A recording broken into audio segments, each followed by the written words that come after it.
Alright, welcome back, ladies and gentlemen, to the Chupacabra Tutorials channel. I'm your host, Larry, and today we're back for another Nintendo Switch 2 tutorial talking about Switch accessibility settings. And what are they, where are they, how do they work? So if you pop over to the Settings Gear button for System Settings and hit A, then scroll down on the left-hand sidebar until you see Accessibility, you can go ahead and click on this with A. This gives you a bunch of different options that make your time trying to use the Switch either as somebody with disabilities or it's just helpful to you having larger text. I'm starting to become an old man myself, so I understand that's necessary. This is where all those settings are.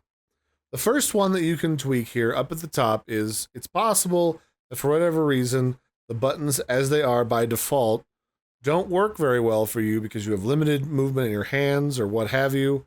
You can click on button remapping and you can manually edit what each one of the buttons on the controller does by clicking it and hitting edit the controller. And this is where you can change what button it actually does and switch around where like maybe you want the home button to be the triggers because you want that easy access to like pause the game or whatever. You can click on any one of these buttons and then go through this list to rebind them to any other button on your controller.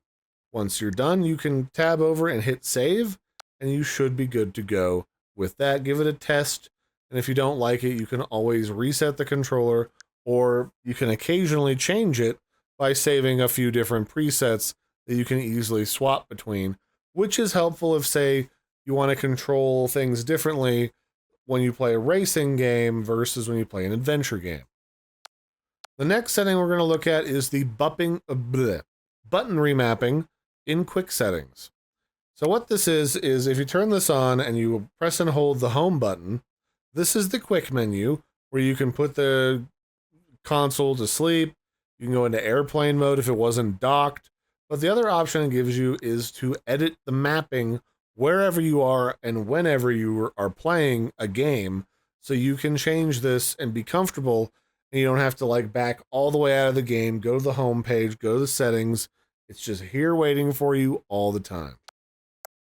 After that, it's just some text size changes. Do you want the text size to be larger? It goes all the way to maximum, which is very bold and very much easier to read, but also kind of cuts off a lot. So I might set that to large and in charge or standard, depending on what you like. You can make text bold. You can change to high contrast, which just makes the whites pop more and the dark colors just kind of stay dark. You can also have a zoom functionality where you can double tap the home page to zoom in and look around, which is very helpful if you have problems seeing. And then down here you can change display colors from default to inverted, which looks kind of trippy, or grayscale, which admittedly on this particular menu isn't as noticeable. You can use mono audio, which is where it's just one track instead of positional by being in one ear or the other. You can set it to use text to speech so that when you're trying to look at content on screen, it'll read it to you. And you can change the voice type between type 1 or type 2. You can change the speed that it reads to you, and you can also change the volume. And then down here it says change the speech to text during game chat options.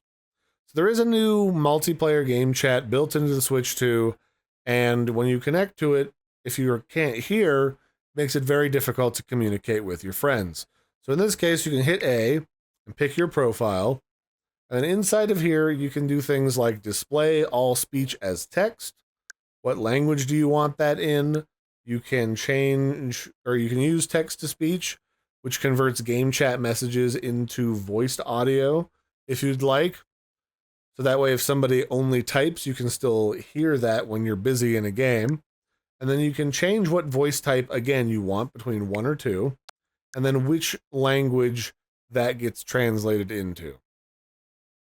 And that's pretty much it. That is the whole of the main accessibility options here inside of the Nintendo Switch. There's technically some other ones that are kind of built into some other categories, but that's sort of on a case-by-case basis. And not all of those are necessarily intended specifically for people that require accessibility help. So I hope you found this helpful. I've been your host, Larry. Don't forget to like and subscribe, and I'll catch you next time. Bye, everybody, and have a good one.